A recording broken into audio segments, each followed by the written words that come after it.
Halo teman-teman semua, balik lagi sama aku Agus Arta dan pada video kali ini aku mau bahas soal TKP dan mungkin untuk soal kali ini nggak begitu susah ya teman-teman, nggak yang panjang-panjang juga karena beberapa tahun ke belakang itu soalnya nggak terlalu susah gitu ya, khususnya di TKP. Oke, di sini aku langsung aja masuk ke soal yang pertama. Mendekati akhir tahun, Anda dihadapkan pada pekerjaan-pekerjaan yang tiada habisnya.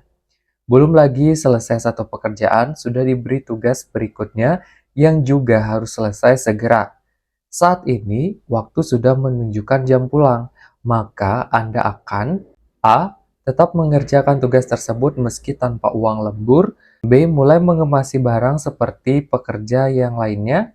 C. Menyelesaikan pekerjaan secepatnya agar dapat cepat pulang. D. Meminta bantuan kolega lainnya agar pekerjaan cepat selesai. E. Membawa pekerjaan tersebut ke rumah. Nah, jadi di situasinya itu kan kalian dihadapkan oleh kerjaan yang banyak ya, dan udah jam pulang gitu. Kira-kira apa nih yang seharusnya kalian lakukan? Nah, untuk jawab soal tipe seperti ini, teman-teman, kalian bisa berpatokan di opsi jawabannya. Nah, dari semua opsi yang ada, kira-kira yang mana sih opsi yang paling bagus? Seperti yang sudah dijelaskan di soal ya, teman-teman. Ya, walaupun udah jam pulang, kalian ternyata masih banyak ada kerjaan, ya harus diselesaikan kerjaan kalian gitu. Itu salah satu sikap yang profesional ya teman-teman. Dan tentunya walaupun tidak ada ruang lembur, yang namanya kerjaan ya harus diselesaikan. Sehingga opsi dengan poin 5 di sini adalah opsi A ya teman-teman, tetap mengerjakan tugas tersebut meski tanpa uang lembur. Gitu. Oke, jadi istilahnya kalian itu dipaksa untuk lembur dalam menyelesaikan tugas kalian, gitu. Oke, di sini aku langsung aja next ke soal yang berikutnya. Sebagai seorang insinyur di sebuah proyek pembangunan jembatan, Anda dihadapkan pada permasalahan besar yang membutuhkan pertimbangan matang karena ternyata desain perencanaan keliru, padahal kekeliruan tersebut berdampak pada penyelesaian pekerjaan yang terlambat. Bagaimana cara Anda menyelesaikan tugas berat tersebut? A. Mencari cara penyelesaian yang paling efektif dan efisien. B. Menyelesaikan sedikit demi sedikit meski memerlukan waktu yang lama. C. Mencari bantuan dari para rekan ahli lain. D. Membuat desain perencanaan baru. E. Mengusulkan lokasi jembatan baru karena struktur tanah tidak memungkinkan dengan desain yang telah dibuat. Jadi, kalau kita merujuk ke soalnya, kesimpulannya kan kalian itu ternyata baru sadar gitu bahwa desain yang kalian gunakan untuk membangun jembatan akibatnya nanti bisa memperlambat penyelesaiannya gitu. Apalagi kalau kita lihat ya teman-teman, ini kan pembangunan jembatan yang dimana itu akses umum ya dan sangat diperlukan dalam melakukan kegiatan. Istilahnya ini harus selesai tepat waktu ya supaya tidak mengganggu mobilitas seperti itu teman-teman. Nah, kalau kalian lihat ke jawabannya, aku rasa kalian tahu ya opsi dengan poin tertinggi. Yaps, benar banget kalau kalian jawab opsi yang A itu adalah jawaban yang paling betul ya teman-teman dengan mencari penyelesaian yang paling efektif dan efisien. Nah, sebenarnya kalau kita lihat opsi B, C, D, E itu kan udah termasuk tindakan ya teman-teman dalam melakukan atau menyelesaikan masalah. Cuman itu kan belum tahu apakah efektif atau enggak gitu. Sehingga ya perlu nih untuk cari dulu kira-kira penyelesaian yang paling efektif dan efisien itu seperti apa. Nah, barulah bisa dieksekusi. Gitu ya, teman-teman. Semoga kalian paham. Di sini aku next aja ke soal yang berikutnya. Kampus Anda akan mengadakan acara pemberian bantuan alat kesehatan bagi para penderita AIDS di kota Anda. Penggalangan dana dengan dilakukan melalui berbagai kegiatan dan sponsorship agar acara tersebut dapat terlaksana. Sikap Anda terhadap hal tersebut adalah A. Saya akan menyumbangkan seluruh uang saku saya bulan ini untuk membantu terlaksananya acara tersebut. B. Saya akan menyumbangkan sebagian uang saku saya karena saya pun membutuhkan untuk biaya hidup. C. Saya akan ikut berpartisipasi dalam kepanitiaan acara tersebut dan menyumbangkan sebagian uang saku saya untuk acara tersebut. D. Saya akan mengajak rekan-rekan untuk meramaikan acara tersebut. E. Berdoa agar acara dapat berjalan dengan lancar dan diberikan kemudahan dalam membantu para penderita AIDS. Jadi, kalau kita lihat di konteks soalnya, itu kan ada kegiatan ya teman-teman dan kegiatannya itu positif. Jika kalian mengetahui ada kegiatan seperti itu, biasanya nih teman-teman ya, pengalaman dari aku, kalau bisa diusahakan ya kalian itu terlibat di dalamnya gitu sehingga kalian bisa cari opsi yang memang menunjukkan kalian itu terlibat dan niat gitu loh untuk tergabung. Oke, sehingga kalau kita lihat dari opsi jawabannya yang paling tepat adalah opsi C ya teman-teman dengan poin 5. Saya akan ikut berpartisipasi dalam kepanitiaan acara tersebut dan menyumbangkan sebagian uang saku saya untuk acara tersebut. Jadi, gak hanya kalian menyumbangkan uang saku, tapi kalian juga menyumbangkan tenaga kalian untuk berpartisipasi dalam acara itu. Yang dimana acara itu kan positif banget ya teman-teman untuk membantu para penderita AIDS seperti itu. Oke, sini aku next aja ke soal yang berikutnya.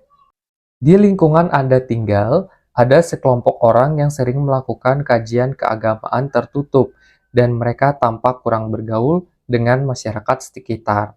Namun demikian, mereka tidak pernah mengganggu warga yang lain dan tidak juga membantu di saat kerja bakti. Yang akan Anda lakukan dalam situasi ini adalah A. Mengikuti kajian yang mereka adakan untuk mengetahui apa yang mereka pelajari di sana. B. Berusaha bergaul dengan kelompok tersebut dan mengajak ke acara yang diadakan warga. C. Menghargai keyakinan mereka dan tidak ingin ikut campur dengan ritual mereka. D. Mengedepankan asas praduga tak bersalah kepada mereka namun tetap waspada. E. Melaporkan kecurigaan Anda kepada pihak yang berwajib agar tidak terjadi hal yang tidak diinginkan. Oke, jadi ceritanya itu kalian punya tetangga nih. Nah, tetangganya itu kayak tertutup banget ya, dan kurang bergaul gitu, yang diduga sering melakukan kajian keagamaan. Nah, kalau kalian dihadapkan situasi ini, kira-kira kalian akan ngelakuin apa nih terhadap tetangga kalian itu? Nah, di sini teman-teman, berdasarkan pengalaman aku pribadi ya, kalau bisa, jika memang kalian dihadapkan situasi ini ya, kalian tidak boleh langsung menjudge dan kalian tuh nggak boleh langsung mengatakan yang aneh-aneh gitu. Karena kan faktanya kita belum tahu ya teman-teman. Dan seringkali juga kalau soal seperti ini, carilah opsi jawaban yang memang melibatkan mereka. Yang sebelumnya kan mereka itu tertutup. Nah, kalau bisa kita tuh mengajaknya gitu, jangan malah dikucilkan. Karena kan kalau kita lihat ya rata-rata orang yang tertutup itu nggak diajak gitu kan, dikucilkan. Nah, itu nggak boleh ya teman-teman. Kalau bisa ajak mereka, libatkan mereka dalam bergaul maupun berkegiatan di perumahan itu. Jadi kesannya itu kalian menganggap bahwa mereka tuh ada gitu loh. Kalau nggak diajak, nggak dianggap ya, kan mereka juga kesannya mikir yang aneh-aneh. Ini kenapa sih tetangga nggak mau ngajak aku, padahal ya dia kan tidak melakukan kesalahan gitu ya teman-teman. Sehingga opsi di sini yang benar, poin 5 adalah opsi B, berusaha bergaul dengan kelompok tersebut dan mengajak ke acara yang diadakan warga. Nah, terlepas dari hasilnya entah itu mereka mau atau enggak, ya setidaknya kan kita sebagai tetangga yang baik gitu ya, nggak milih-milih dan selalu apa ya, mau ngajak tetangga yang lain gitu.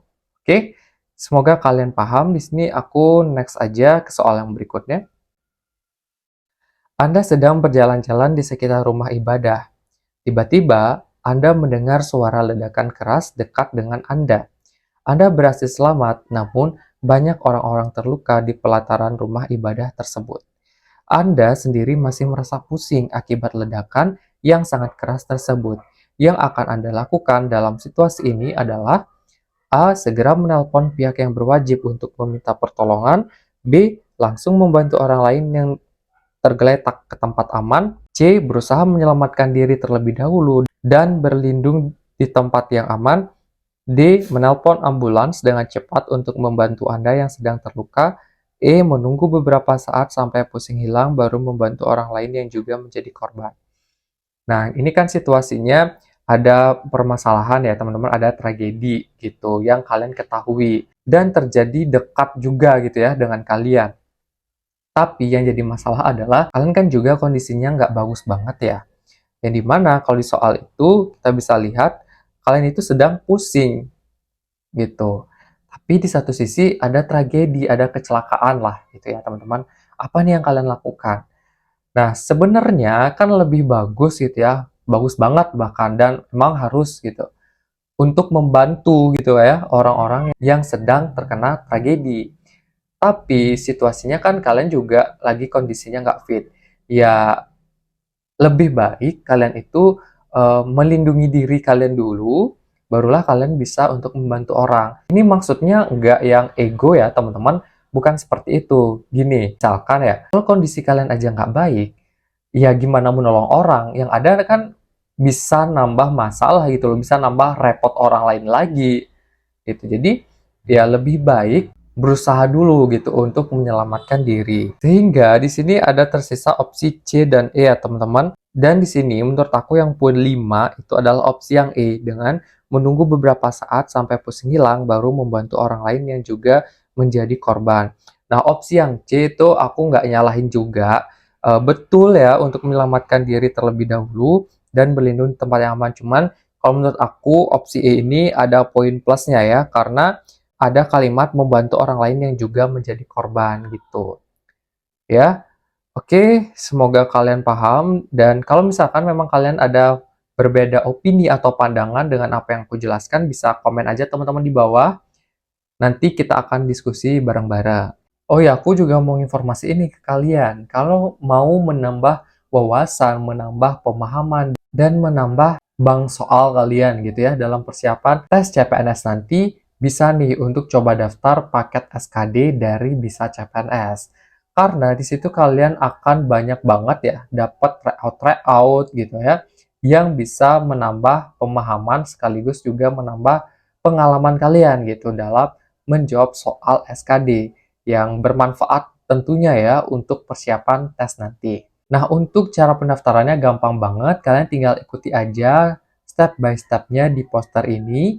Dan jangan lupa nih untuk pakai kode dari aku ya, bisa CPNS Arta, supaya kalian dapat potongan harga 20.000. Oke, jangan lupa daftar ya. Dan aku juga mau ngasih kalian satu soal tambahan. Kalian bisa jawab kira-kira opsi mana dengan poin 5. Jawaban kalian bisa taruh aja di kolom komentar ya. Terima kasih dan sampai ketemu di video berikutnya.